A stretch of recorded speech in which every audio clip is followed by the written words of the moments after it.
Hey, it's NPR's Book of the Day. I'm Andrew Limbaugh.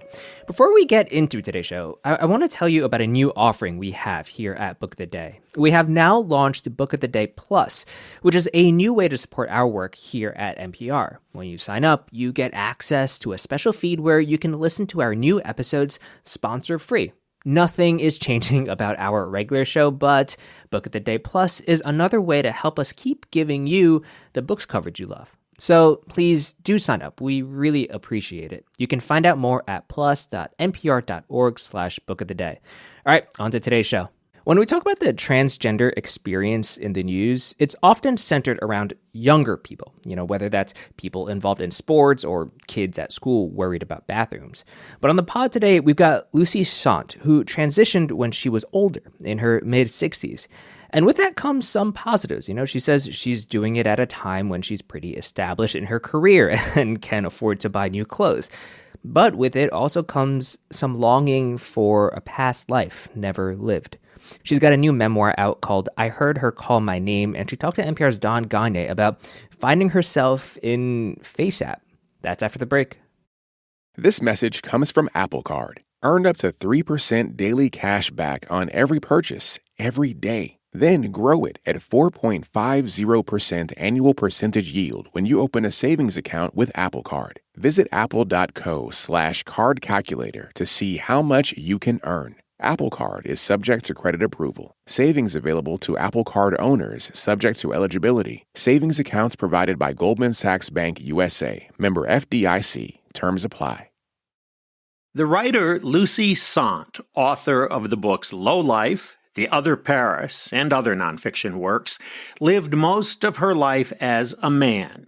In her mid-60s, though, she realized she had been suppressing her gender identity all those years, and finally began the process of transitioning to a woman. It was not an easy decision, fraught with self-doubt and concerns for what it would do to her career as a writer, but she knew it was the right one. Lucy Sante recounts that process in her new memoir, I Heard Her Call My Name. And she joins us now from NPR's New York City studios. Welcome to the program, Lucy. Hi, thanks. A smartphone app, of all things, played a pivotal role in convincing you to come out as trans. How did that happen? Well, I had a new phone. I had heard about this thing called FaceApp. I knew there was a gender swap function, and I decided to give it a go to see what I look like. I had never, except in my mind's eye, seen what I look like as a woman. And to my surprise or whatever, I saw a picture of an attractive woman in late middle age with my features, and it shook me. It sounds too like it gave your imagination a nudge, almost. Yeah, well, what I did then was start feeding every picture of myself I could find scattered all over my house. Suddenly, it just opened the floodgates. I mean, I had to realize that I was seeing a graphic representation of the life that had been going on in my head for all these decades. You write that you spent much of your life in, this is a quote, a complex dance of knowledge and denial about your gender identity. Explain what you mean by that. On one level, I knew perfectly well that I was trans. On the other hand, for a variety of reasons that shifted over the years, I couldn't do anything about it. When I first thought I wanted to be a girl, I thought I was the only person in the world who'd ever felt this way. There were no models at all. Knowledge gradually trickled in when I was a teenager, but then there were my parents, there was my society. And then, as years went by, I moved to New York City.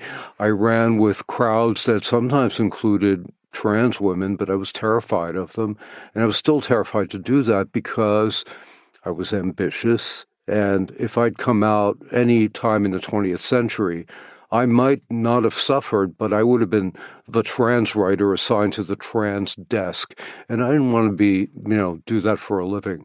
Can you tell us about some of the challenges and the advantages of transitioning in your 60s as opposed to, say, your teens or your 20s?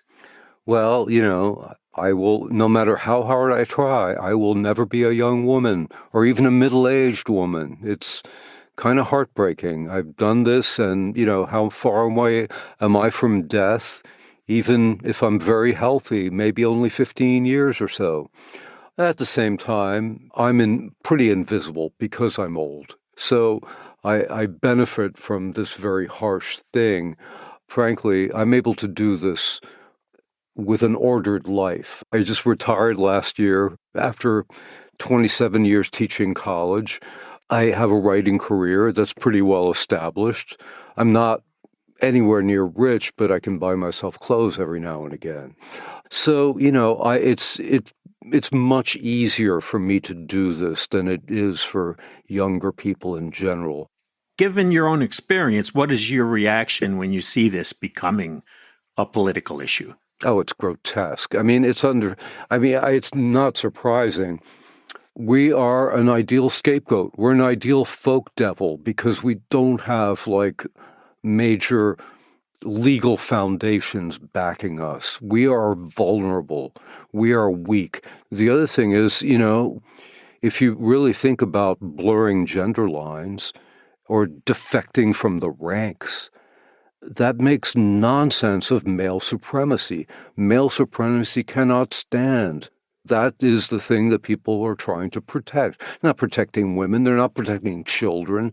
They are protecting the male. That's interesting. Near the end of the book, you say your story is not the typical trans story. Certainly, you're referring to your age as part of that. But I think you're talking about more than that, aren't you? Well, I don't know if there is a typical trans story. It's partly me speaking here as, among other things, an only child of isolated immigrants, etc.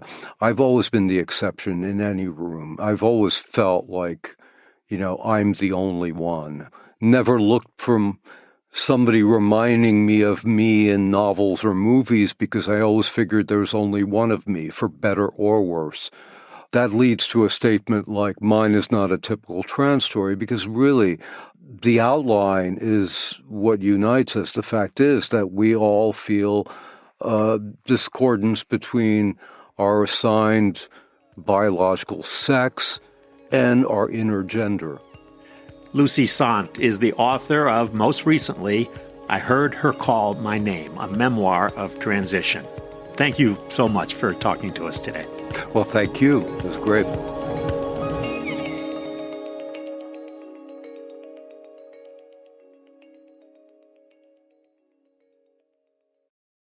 It's Oscar season, and we watched the nominated movies so you don't have to. We are making some bold predictions for Hollywood's biggest night, and we may just help you win your Oscars pool.